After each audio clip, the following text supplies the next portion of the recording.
You don't need to be old money bags spending a ton of money in order to have fun backpacking, but there are some specific gear items that I think it's important to invest in. And then there's other items where I don't think you need to be spending a ton of cash and wasting your hard-earned money. The first area I think it's important to invest in is comfort, and there's 3 different parts of comfort that I think are worthwhile. The first one is your sleep system. Getting a bad night's sleep in the backcountry is gonna make your next day miserable, so having a good sleep system is just gonna elevate your backpacking experience. The first thing I highly recommend making sure you have is a very comfortable and warm sleeping pad. Warmth is especially important because if you're cold, you're not going to get a good night's sleep. Unfortunately, due to patents and different companies having technologies for warmth and comfort locked down, you have to be spending some money in order to get a warm and comfortable sleeping pad. I also highly recommend getting a pillow. A lot of people, they'll just stuff clothing into a stuffed sack and use that as a pillow. That's what I used to do as well. But once I discovered inflatable pillows, my sleeps in the backcountry got a whole lot better. What's very important with a pillow is to make sure that it gets stuck to the sleeping pad in some way, whether that's using a pad strap or a system like with Sea to Summit where they have the pillow lock system. The last part of your sleep system is your insulation, and whether you go with a sleeping bag or a quilt, just make sure that you're comfortable in that system. Some people like to be cocooned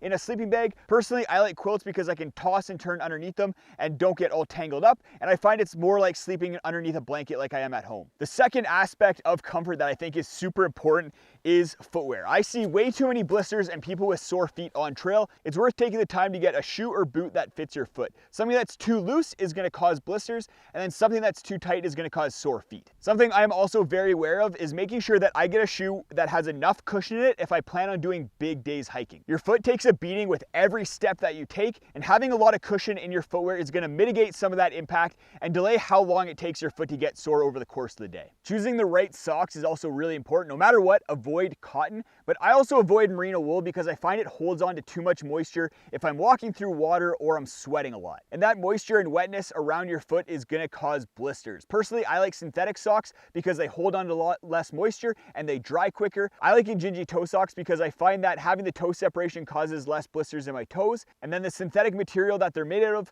really helps keep my feet dry and prevents blisters due to moisture. Using Injinji toe socks, I've actually never had a blister while hiking or backpacking. The third aspect of comfort that I think is really important is your pack weight. This is going to affect your comfort while you're hiking on trail. If your pack is lighter, you're going to have less pressure on all of your joints and you're going to feel better and fresher throughout your trip. While you can lower your pack weight for free by just trimming down how many unneeded items you have in your pack, your big 4, your tent, your sleep system, and your pack make up the majority of your pack weight, and investing in lightweight options of these things while also being comfortable is going to make your time carrying them much more enjoyable. I also think it's important to invest in safety. We're really lucky in that we live in a day and age where we have satellite communicators and SOS devices. When I started adventuring in the outdoors, we didn't have devices like the Garmin InReach, so long backcountry trips were much more dangerous. And while SOS devices are not get out of jail free cards, you still need to be prepared when going out into the backcountry.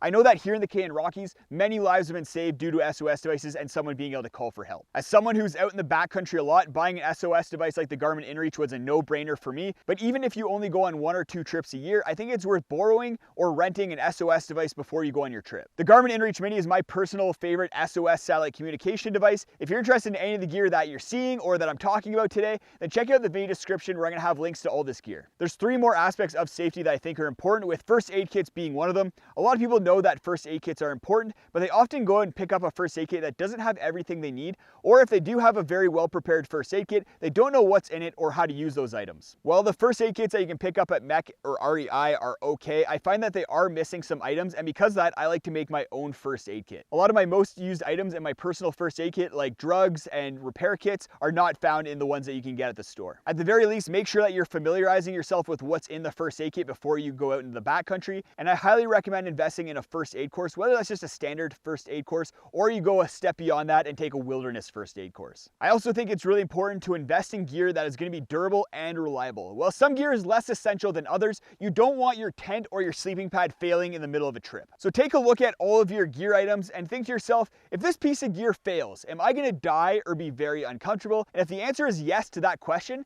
then invest in quality gear for that item. We talked about pack weight for comfort, but it's also very important for safety. Carrying a heavy pack is going to put more strain on your joints and muscles and also make it more likely that you're going to have a trip, slip, or fall while you're out on trail. So not only will lowering your pack weight improve your comfort while you're backpacking, but it's also going to reduce the likelihood of injuries. If after watching this video you're thinking that you might want to lower your pack weight, then go check out the sponsors of today's video, Garage Growing Gear. REI, MEC, Backcountry.com, they all have great selections for backcountry gear, but tend to focus on heavier options. Garage Door on Gear focuses on carrying gear that will help you lower your pack weight while also being comfortable on trail. Things like this lightweight tent from Six Moon Designs, the Lunar Solo, or this ultralight quilt from Katabatic Gear. You can't get both of these items together at any other store, making Garage Door on Gear the best one-stop shop for lightweight and ultralight gear. At this point, you're probably thinking to yourself, great, thanks a lot, Justin. You're giving me some more things that I'm gonna be dropping my hard-earned cash on.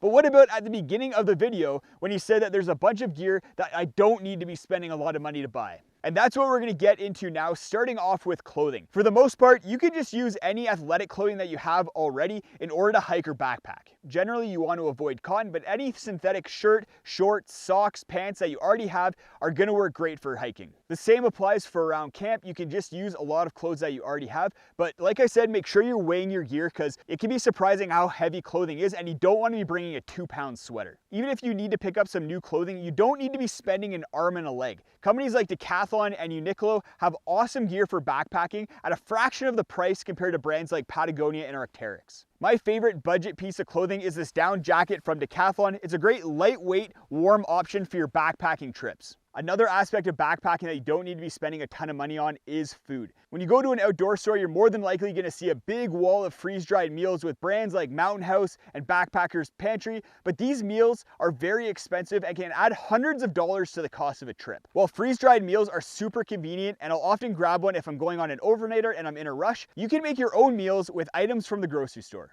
My favorite homemade meal from the grocery store is something called a ramen bomb. It consists of ramen noodles that you cook up inside of a freezer bag, and then you add in dried potatoes. I like the Idahoan roasted garlic potatoes. Mixing these two together to create the ramen bomb creates a super delicious meal that only costs a couple dollars. You can also take Knorr sides and mix those up with some packets of tuna or chicken to make some other really good meals. Be creative. That's the fun with making your own meals with items from the grocery store. Go check out this video if you want to see everything that I carry in my first aid kit. It's a homemade first aid kit that I think is a lot better than the options that you can buy at outdoor stores.